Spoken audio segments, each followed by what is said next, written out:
ধানমন্ডিতে অবস্থিত আন্তর্জাতিক অপরাধ ট্রাইব্যুনালের প্রসিকিউশন অফিসের প্রধান ফটকের সামনে আজ রাত ৮টা নাগাদ ককটেল বিস্ফোরণের ঘটনা ঘটেছে। কালের কণ্ঠে খন্দকার আসিফুজ্জামান আপনাদেরকে সংযুক্ত করেছি এবং এই মুহূর্তে আপনারা যে স্থানটি দেখতে পাচ্ছেন, যে স্থানটি হলুদ আকার ধারণ করে আছে, মূলত এই স্থানটিতে ককটেলটি বিস্ফোরিত হয় এবং আমরা এখানে উপস্থিত থাকা আইন শৃঙ্খলা রক্ষাকারী বাহিনীর সদস্যদের সাথে আমরা কথা বলেছিলাম এবং জানতে চেয়েছিলাম কখন এই ঘটনাটি ঘটে এবং কিভাবে ঘটে। আইন শৃঙ্খলা রক্ষাকারী বাহিনীর পক্ষ থেকে আমাদেরকে যেমনটা জানানো হয়েছে, রাত ৮টা নাগাদ মোটর বাইক যোগে দুজন আরোহী এই সড়কটি দিয়ে দ্রুত গতিতে প্রবেশ করেন এবং চলন্ত অবস্থায় তারা ঠিক এই স্থানটিতে ককটেল নিক্ষেপ করে দ্রুত সময়ের মধ্যে তারা পালিয়ে যান।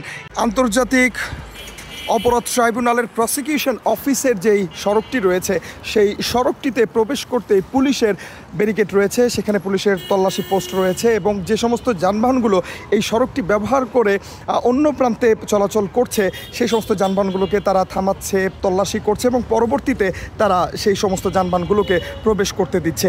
টানা তৃতীয়বার অর্জন করেছে দেশের সেরা সুপার ব্র্যান্ড স্বীকৃতি বসুন্ধরা টিস্যু। এরই মধ্যে এমন একটি ঘটনা ঘটে গেছে আজ রাত ৮টা নাগাদ।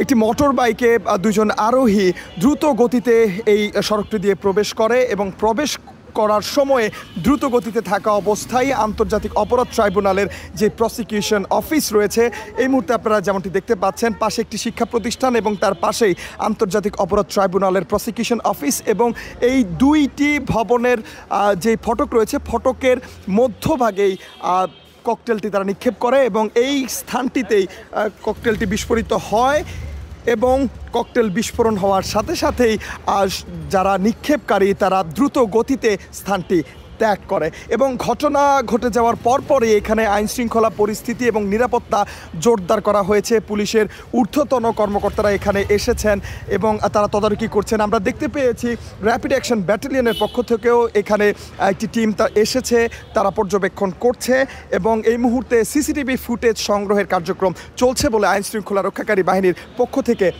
গণমাধ্যমকে জানানো হয়েছে।